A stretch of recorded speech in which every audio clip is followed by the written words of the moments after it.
Well, hey guys, Chris here with Jason Swenk. Jason is joining us from Durango, Colorado, in his house on top of a freaking mountain. He's a genius rock star. Jason has built and sold his own creative agencies in the past. So he's going to be really helpful in this Q&A because we do get questions around how to actually build something that is sellable, scalable to the point where somebody would pay attention, and then sellable to a point where you can actually make a return and retire on it if you want to. And Jason has figured that out, which is pretty freaking amazing. So Jason, thanks for hanging out with us today, first of all. Yeah, man. Thanks for having me on. Yeah, I can't believe we're getting some of your time. I know once you kind of wrap up what you've done, you really value your time, you know the value of it, and you want to spend more time with the elk up on top of the hill, less time on, less time doing this. Well, yeah, I'm doing well, I figured out this morning that elk were not doing social distancing. They were really close and I was getting afraid for them and started talking to them and they ran off because they were scared. Maybe you should wear a mask. I think they're just looking for the little N95 mask. I'll try to put one on it, but that could be a good video. Stupid Colorado person trying to put a N45 mask on an elk. All right, so Chris Collier, welcome. Brennan, great to see you, dude. Chris, hey man, I'm so glad you're here. So first up, Jason, kind of give us a little background that, like, you sold an agency. Kind of tell us what the agency was you had and how you sold it, who you sold it to, kind of just that last bit of the agency life. What did it look like and how that transition happened? Yeah, it was a crazy ride. So I started the agency in 99 and we sold in the end of 2011 going into 2012. Okay. So I can't believe it was 8 years ago too. Like that's right? that's nuts. I can't believe that time flies by. Mm-hmm. But the agency, we at the time, I always joke with people that say they're a full service agency because I'm like, you're full of shit, right? Like, but back then, right, there wasn't so many different services, and we had a little over 100 people, so we could do multiple things from creative, so development. So like, for example, some of our clients we did everything for LegalZoom, we did everything for Lotus Cars of Cool. North America. Oh, that's a fun brand. Oh yeah, like I race cars. And so that was a really easy brand to work with. I remember them trying to pay me with a Lotus. And I was like, how am I going to pay my team with a car? Like, do I just give them, like, is it like a timeshare in a car? Or a wheel? You get a wheel. That's Yeah, great. you get this part, you get the muffler. And so we did an awful lot. And then one of our partners that we kept working with, approached us one day and was like, hey, we're interested in buying you. And we were like, yeah, whatever. Because in the very beginning of our career, we always had that vision. So we started around the .com era. And so a lot of people I knew were selling for Google's amounts of money. And this was before Google. So I didn't say Google's amounts of money back then. And so I always had visions. And then after 9/11 happens, that actually allowed us to grow because a lot of the bigger guys went down.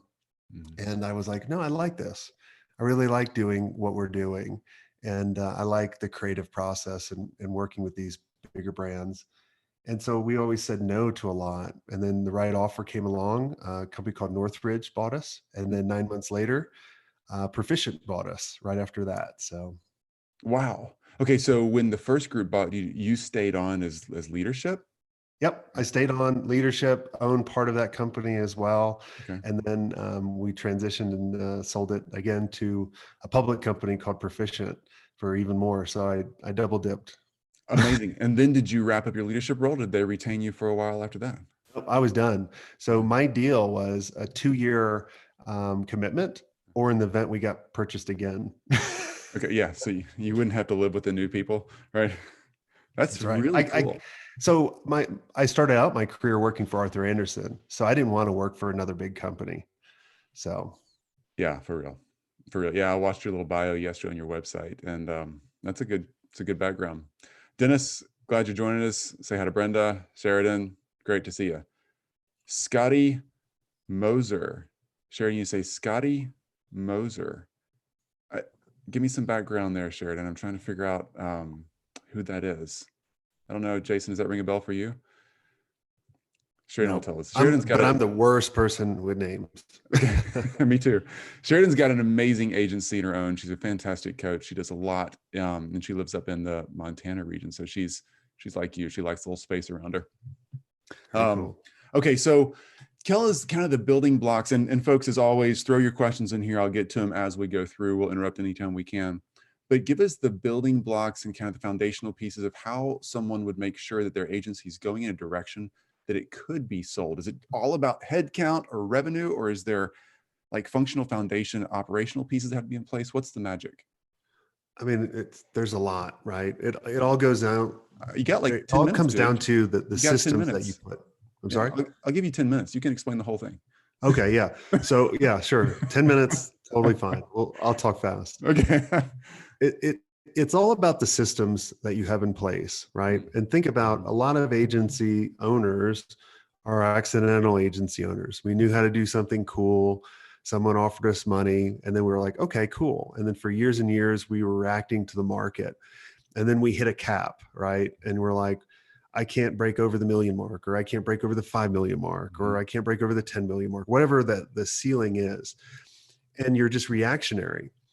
And so I remember I got to a point where we were a couple million in revenue, and I hated it. Like literally, I was miserable.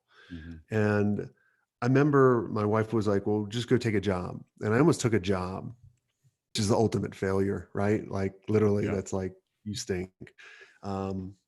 Especially if you're like a true entrepreneur. And they asked me a question. They were like, what do you want to do every day? What don't you never want to do? And I started thinking about it. I went home at night and I said, oh my God, let me list out all the things I don't want to do. And I took a sheet of paper, I drew a circle around my fist, and I started writing on the outside of that circle everything I didn't want to do.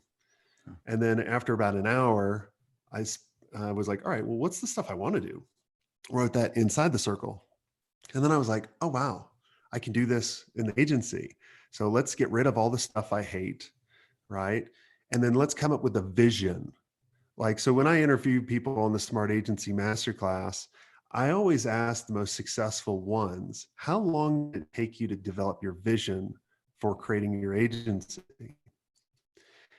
And they're all like, other than yesterday was the only one was like, and I'll tell you the story about that. That was kind of funny, but all of them were like, oh, like 6 years in, 7 years in, right? Like we were a couple million and then we hit a cap, right? Because we're all reactionary.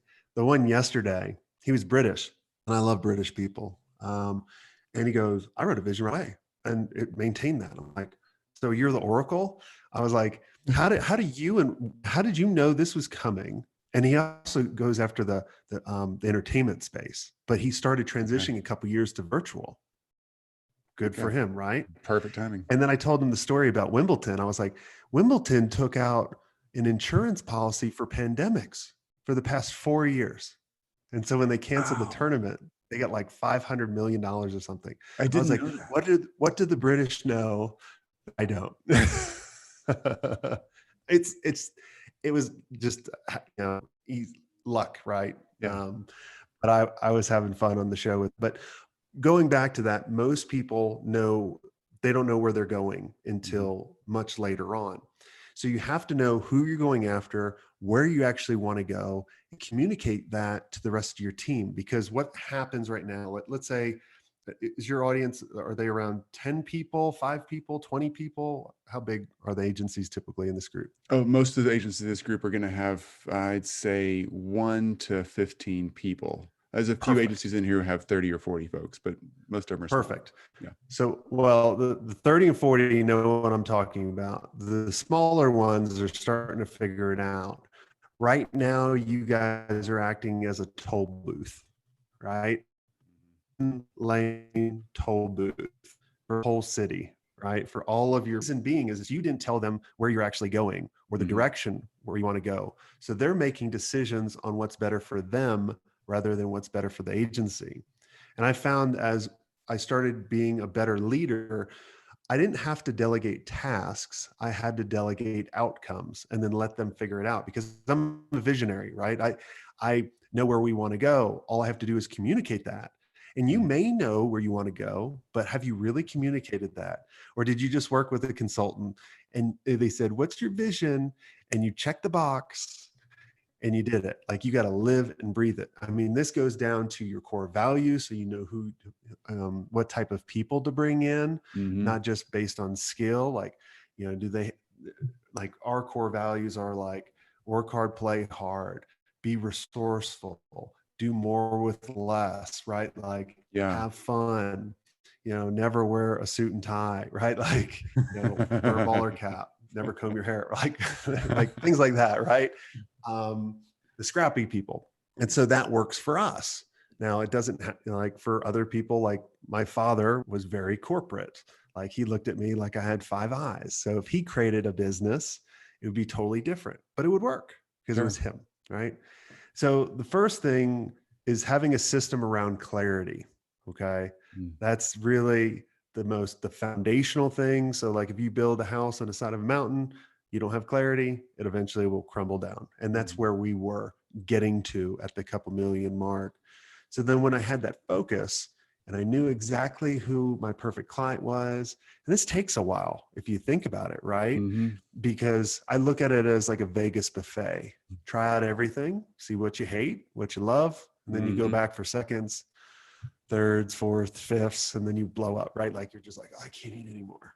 Then you can start looking at all the other systems, right? You can look at positioning. How can you position your agency to not look like a Me Too agency?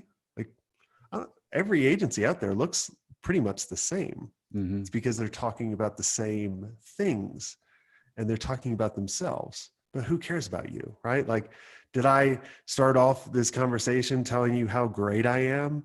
Like, you'd be like, you're an idiot. Like, no, I want to focus on helping you. I want to ask, like, well, I can't really kind of ask you all questions, but like, if I could ask questions, it changes the topic to you, and you guys like that, right? You like talking about yourself and helping yourself. It's true. Makes sense?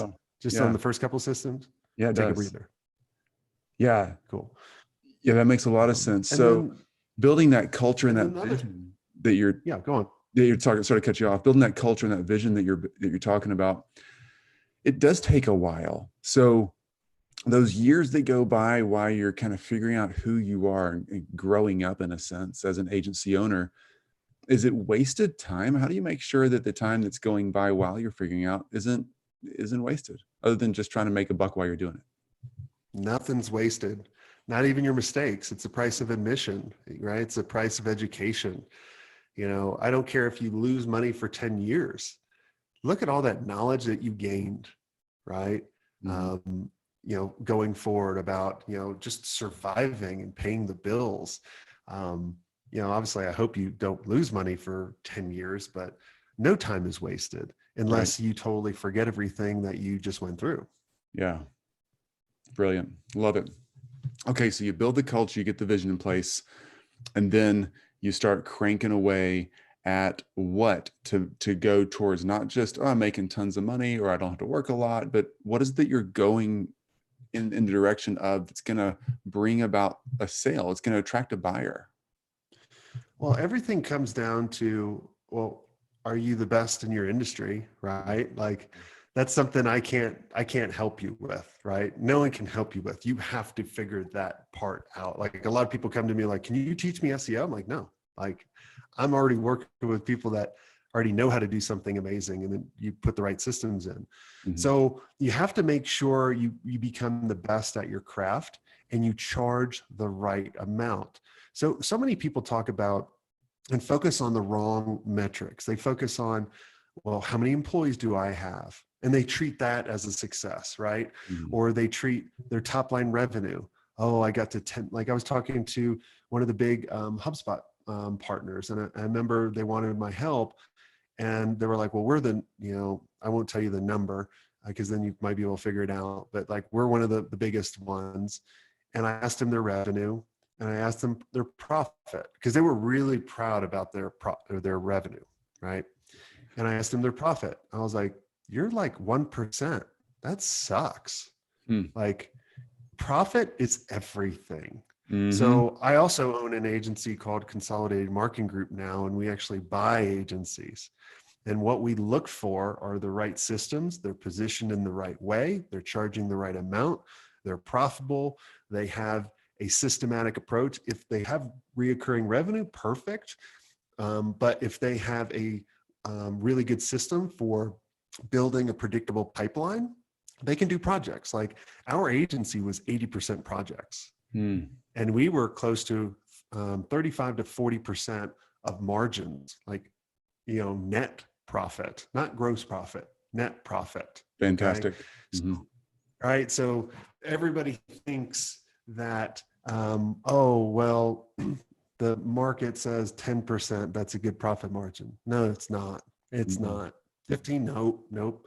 20, Mm-hmm. you're getting there. You're getting closer. You're getting warmer. But you get over 25, 30, like the service-based industry, I can't remember, it was some government agency that did like, what's the average service-based revenue? I think it was around 31% Sounds about right. is the margins Yeah, for that. Now that's assuming all different types of services, sure. but with agencies, I think it could be a lot higher, but we focus on the wrong things or we allow scope creep. Yeah. Yeah, Right. absolutely. So those are a couple little things. That's a really, really good points on the profit margin. And I would love to hear just a few more pieces about that. Welcome, Harry. Great to see you. Franklin, always great to see you, dude. Glad you're here. Um, the the profit margins and scope creep, not just scope creep. Most agency owners think scope creep when they think their client they're working with is, they want to build a website, want to do SEO, want messaging, whatever. And then they all of a sudden want to add something on late in the game. But there's scope creep inside the agency. What are you focused on? What are you good at? What are you going to zero in on? And that tendency to want to chase rabbits in different directions, that really impacts profit margin and focus. Can you kind of speak to a little bit of that and how to be disciplined to not chase those things? Well, when I refer to scope creep, I actually talk about undercharging or over servicing, right? Okay. Which affects the profit. But what you're talking about on that scope creep or the shiny red objects, that all goes back to the clarity, right? The foundational system. If you know exactly where you want to go, and then, so like, for example, I want to climb Mount Everest, right? So I have clarity. I know what I want to do. Yeah. I just walk up it? No, I'll die, right? I need to develop a strategy or strategies in order to accomplish that. All right. So I need to fly into that wacky airport, not die on the airplane. And then once I get there, I need to alchemate to the base camp, whatever 3 or whatever it is. Right. And then you have a number of different tasks within those strategies. And then what I also tell people is you have to create scorecards. So once you have that long-term vision, and then you start breaking that down into like 90-day increments, right? Which are a lot easier rather than year. Or like a lot of our mastermind members or clients, they go through EOS and they really like that. I've never gone through it, but they kind of say what I kind of go through is a little bit like that. Like you create that big rock, and then you create a scorecard relating to that you will look at every week. So if you, Chris, start chasing that shiny red object and you start looking at the scorecard, like, oh, I'm not hitting my goals, right? My leading indicators are telling me something's wrong.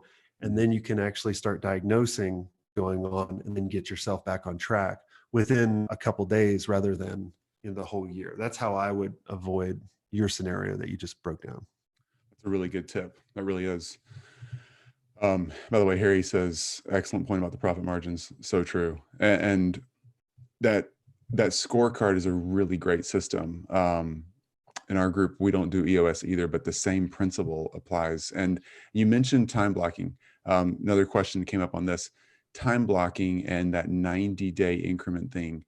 So again, similarity, I focus on that in our agency as well. We don't do years anymore. We haven't done years in probably 12 years. We do quarters. We don't even think about 2020. We think about the quarter, and then we put it behind us, revamp in that middle week, and then we charge into the next 12-week block and execute at a high level. Is that kind of how you do that, or how do you really get that focus? I mean, I still focus on the year, right? So like I'll focus 2 years out, and then a year, and then I break that into 90 days. So it's like into chunks, right? Mm-hmm. Because I have to know exactly like where we're going, right? Mm-hmm. Like that gives us a little bit of direction for being able to pick our 90-day goals. Yeah. Does that make sense? And I'm Absolutely. just not, and I don't start with a revenue goal. That's never the first part. I start with my personal time goal, and then I come up with the why. Because a friend of mine, Brad Martineau, we were speaking on stage in New York, and I listened to him speak, and it changed my perception of like ranking certain goals. And he was a fast growing agency, but he didn't have that time he wanted, that freedom anymore. And so he started going, well, he started putting rules on his time goal. And that's kind of what I've done over the years too. Like I don't work on Fridays, I don't work on the weekends. I work from like 9 to 2, Mm-hmm. right? And then I don't work on summers, right? So I start putting rules around, and then figuring out what are the systems that I can actually do to accomplish that. I mean, that's how we were able to go to race cars all the time, and because I had the right systems, the right people in place. And this is a big important if you want to sell your agency. The business has to run without you.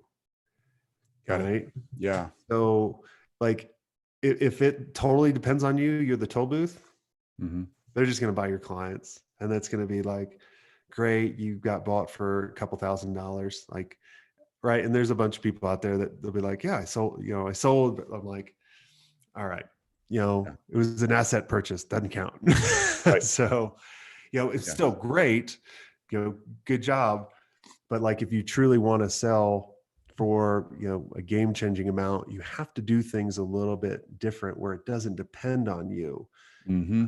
You just set the vision. Like there's a couple roles that you need to fall into, like, set the vision and communicate it to your team, coach and mentor your team, know the financials, assist sales, and be the face of the organization. Like those are the roles that you need to fall into.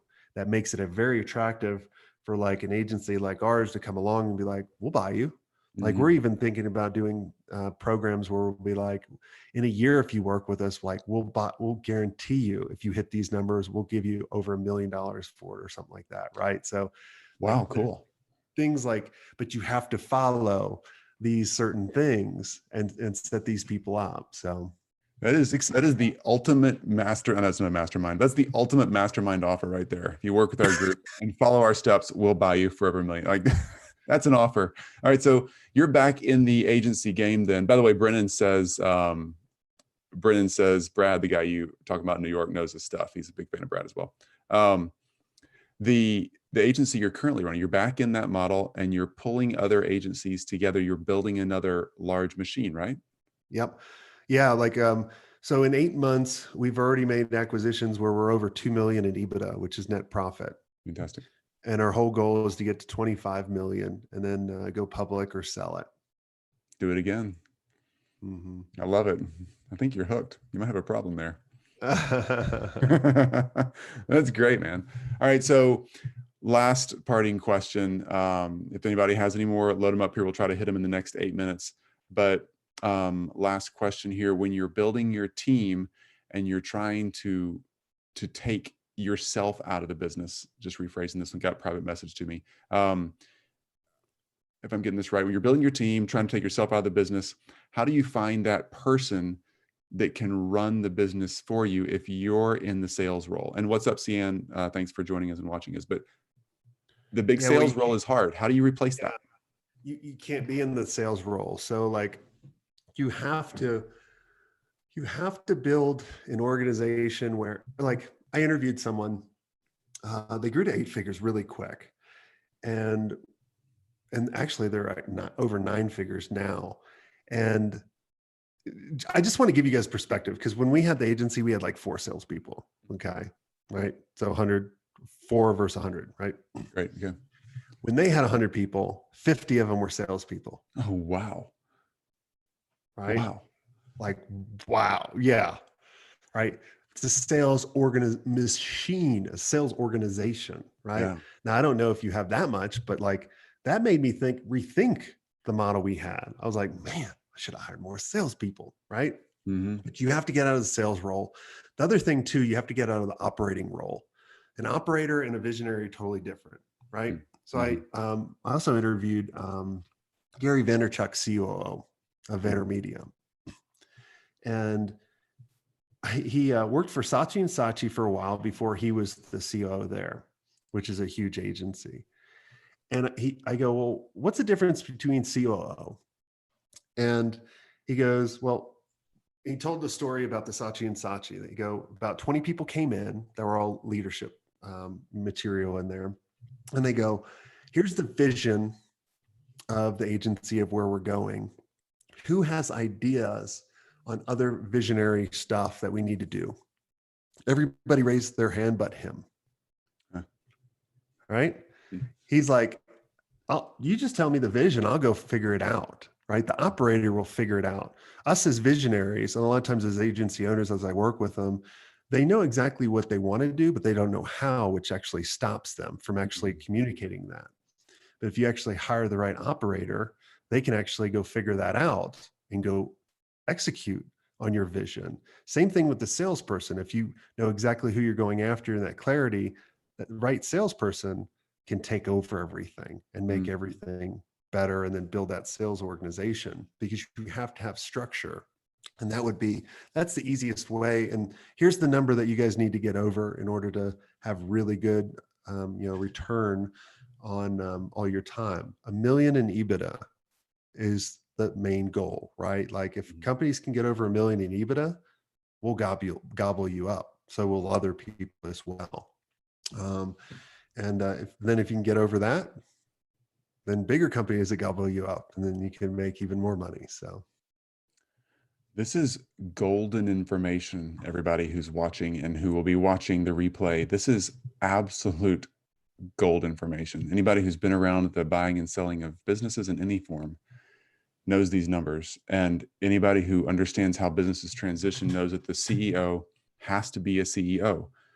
Often we call ourselves CEOs, but we're just glorified salespeople, or we're glorified executors. And there's nothing wrong with the sales folks, the executors at all. Obviously, that's what our initial roles usually are when we're first starting out. But if we can't remove ourselves, then we're not going to do well at ever transitioning it on.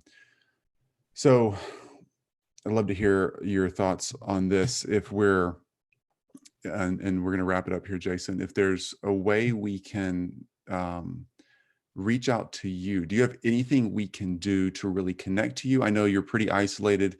You work with really unique, high ticket people and offers. People just have questions. How do they ask?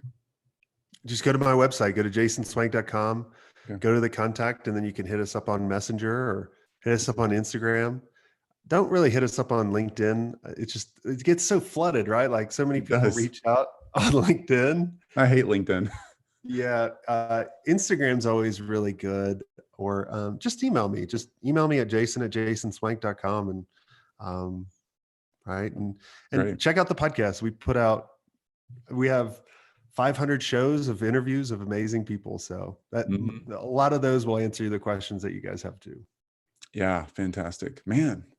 You're the best. I so appreciate your time and adding value and giving back. It's really, really cool. Really, really cool. Cool. Thanks for having me. Thanks, bud. Have a fantastic day and enjoy the mountaintop experience where you live every day. And we wish you all the best. Be safe out there. All right. Take care. Bye. Okay.